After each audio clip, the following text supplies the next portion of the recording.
Provavelmente você já ouviu que religião e ciência não se misturam, pois divergem em opinião a respeito de alguns assuntos. Mas na virada do primeiro para o segundo milênio, um dos maiores matemáticos da época era nada mais nada menos que o Papa. Exatamente. Quer saber um pouquinho dessa história? Então vem comigo!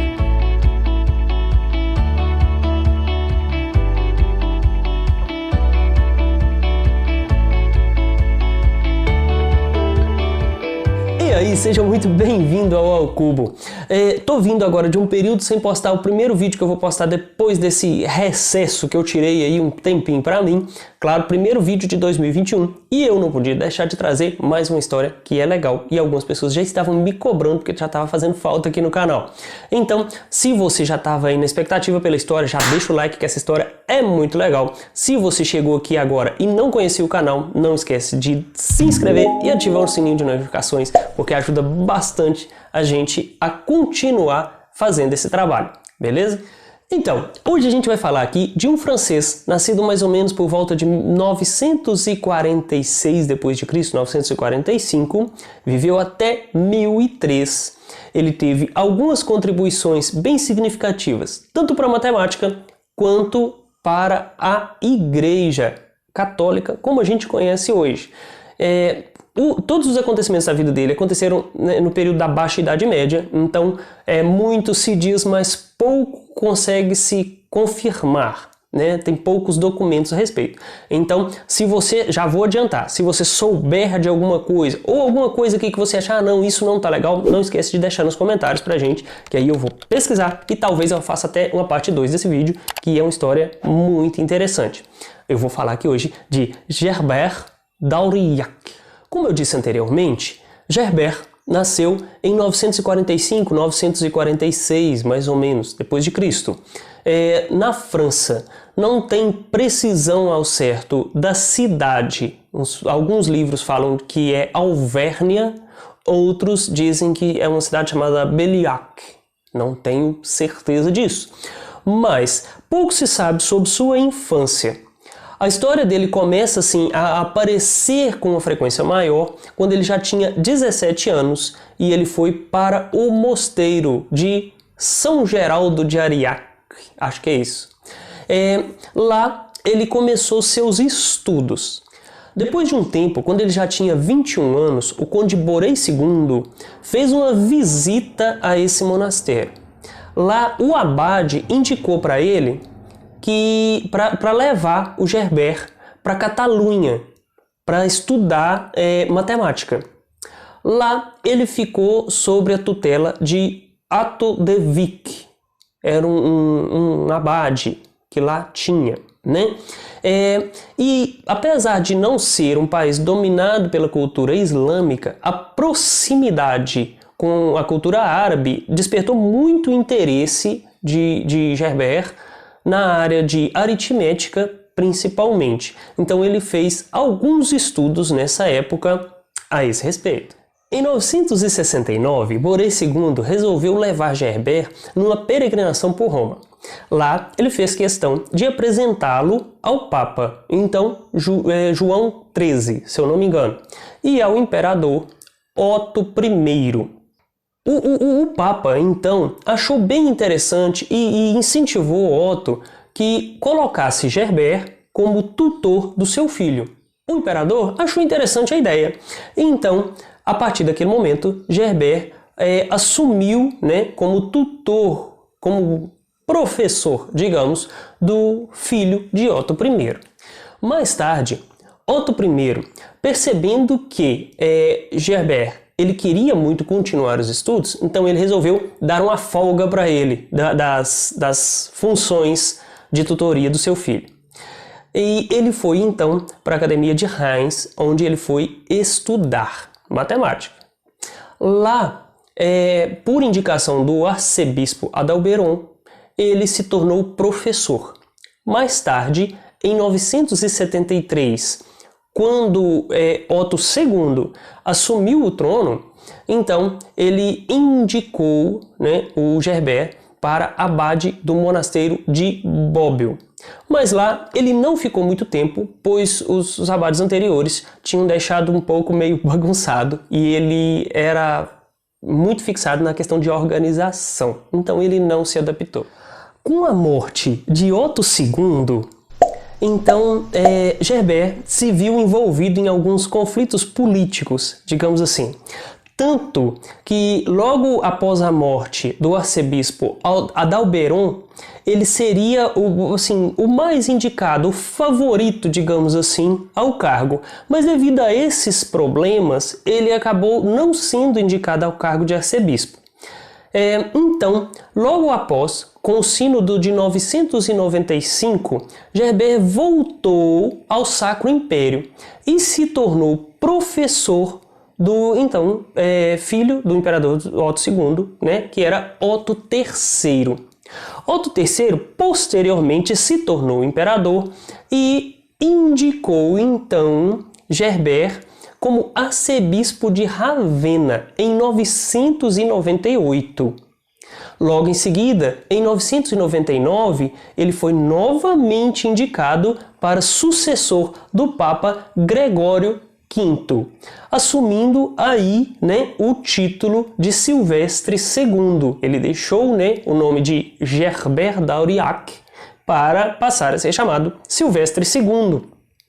Uma alusão a Silvestre I, né, que era conselheiro do imperador romano Constantino I. Então, como ele tinha assim uma afinidade muito grande com a linhagem do imperador do Otto III, então ele acabou assumindo o nome de Silvestre II.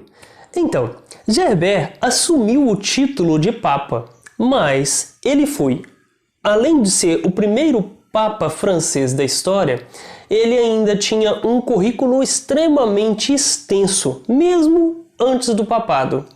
Ele tinha vários livros escritos sobre aritmética e astronomia.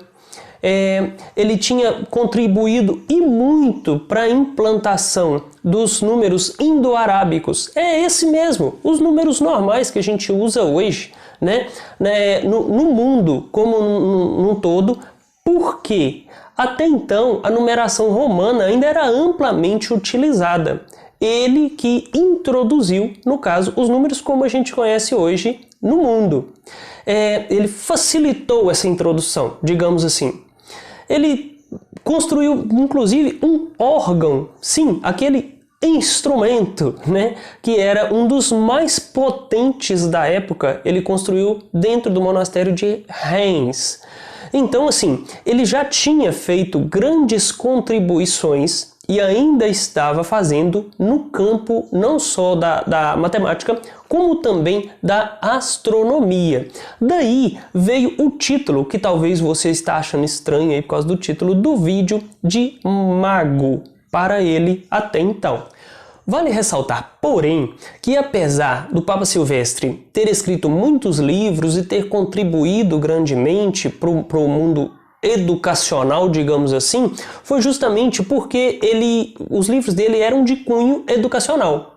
Ele não teve nenhuma grande descoberta inovadora, mas ele tentou, como que eu posso dizer assim? Digamos que foi uma questão de acessibilidade ao conhecimento. Ele publicou esse conhecimento de uma forma mais fácil e compreensível. Então, ele proporcionou um avanço, digamos assim, nos estudos de um modo geral, no crescimento do conhecimento matemático, físico e principalmente do astronômico. Na igreja, ele fez duas propostas que foram extremamente importantes. Uma era a proposta do celibato. Por quê? Os padres, eles tinham relacionamentos, tinham filhos, e esses filhos herdavam direitos e fortunas que eram da igreja. Então, ele propôs, né, meio que quase que impôs, que se o homem não estava disposto a servir a igreja, né, da forma mais pura possível, ele não poderia ser padre. Então, no caso, ele meio que implantou o celibato. Mas nem tudo era só conhecimento. Muita coisa se criou depois de sua morte. Por quê? Com a invasão do Sacro Império, Otto teve que fugir e Silvestre fugiu junto com ele. Em 1002, depois de algumas tentativas de retomada, Otto veio a morrer. Em 1003, o Papa Silvestre faleceu também. Então, com essa história da morte do Papa Silvestre, existem muitas lendas em torno dela. Daí também se tira a ideia de alguns livros que se referem a ele como mago. Algumas pessoas diziam que, na verdade, ele fez meio que um pacto com o diabo para se tornar papa. Outros diziam que ele teve um envolvimento com um demônio feminino. E aí foram várias outras coisas. A respeito da morte dele, uns dizem que ele, ao celebrar uma missa, um demônio o atacou e o esquartejou. Outros dizem que ele pediu para que ele fosse esquartejado. Mas tudo não se passa de lenda. E mesmo depois de sua morte, os ossos do Papa Silvestre, né, dizem que quando eles se mexem dentro da urna, é um mau sinal, né? Que o Papa, no caso vigente da época, está próximo de falecer. Então, muitas lendas foram criadas ao redor do tempo, com o decorrer do tempo da sua morte, mas justamente porque ele era um homem extremamente inteligente e muito à frente do seu tempo. Então, tudo que é diferente, tudo que se sobressai, atrai a curiosidade das pessoas. Então, foram criadas muitas lendas a esse respeito. Então, espero que tenham gostado. Se você gostou, ainda não deixou o like? Então deixa o like aqui para ajudar a gente a compartilhar esse vídeo. Se você achou interessante assim a história do Papa Silvestre, tem muito mais coisa ainda que a gente pode contar a respeito dele. Tem muitas lendas interessantes. Então, se você quiser, deixa aqui nos comentários que a gente faz uma parte 2 desse vídeo. No mais, muito obrigado. Aguardo vocês aí durante o ano com mais resolução de prova, explicações teóricas, listas de exercício e muito mais. Espero contar com vocês aqui no canal durante mais tempo. No mais, muito obrigado. Valeu!